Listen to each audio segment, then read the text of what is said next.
Well, this is going to be a little bit of a explanation video and a catch-up video. For anybody that's watched anything I've put out, I think the last thing I put out was, I think it was March. I was pretty close to updating and finishing the panel, but what almost nobody knew is I had two major projects going on at one time. And I thought I could do both by dedicating specific time to each one and going back and forth. And that proved to not be true. And then at the end, really, I determined that it really wasn't safe. It took a lot of mental energy to come back to this project and kind of get up to speed again and then make progress.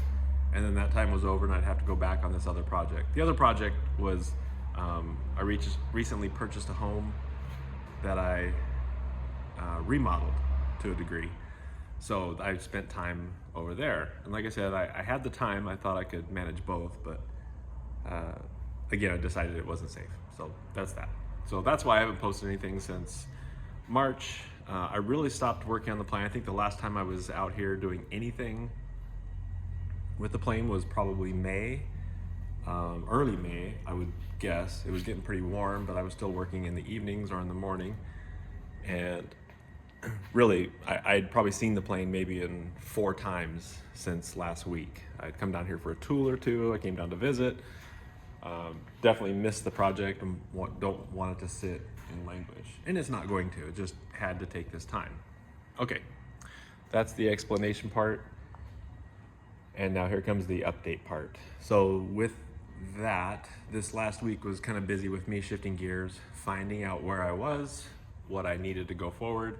There were a couple decisions that I backtracked on. There was a mistake I made that I knew that I would be fixing right away. So let's go over that.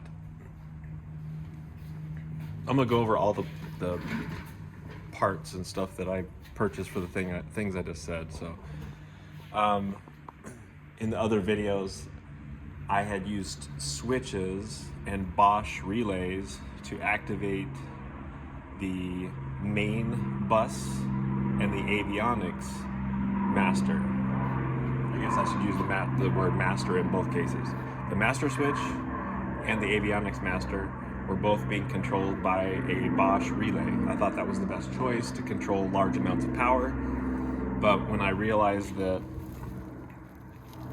they make 15 amp, or they make whatever amp you want really, switches, so I can bypass the extra components, the extra connections and whatever. So power straight from the battery will come to the line side of this and will go out to the master bus or the avionics master bus. So I have 2 of those. So that's that, and that's the wire for that, 14 gauge. It'll handle 15 amps. That's the max load, I think, that I have on each bus. Yeah, that'll streamline things. It gives me more room, gives me more peace of mind, because those were automotive relays, which Bosch, they're well regarded. But again, I'm talking about keeping things streamlined, light and simple, and less connections. So that's the answer for that. These, I made a mistake and ordered something different that just had the hardware and not the mount. So I ordered these while I was at it. These are my servo mounts. One will be mounted on the back bulkhead, or actually the wing spar, and that will control roll autopilot. And this one is going to be tighter. Maybe we'll cover that in another video, but it's mounted on the bottom of the canard, interacting directly with the elevator linkage. So those are both my autopilot servo mounts.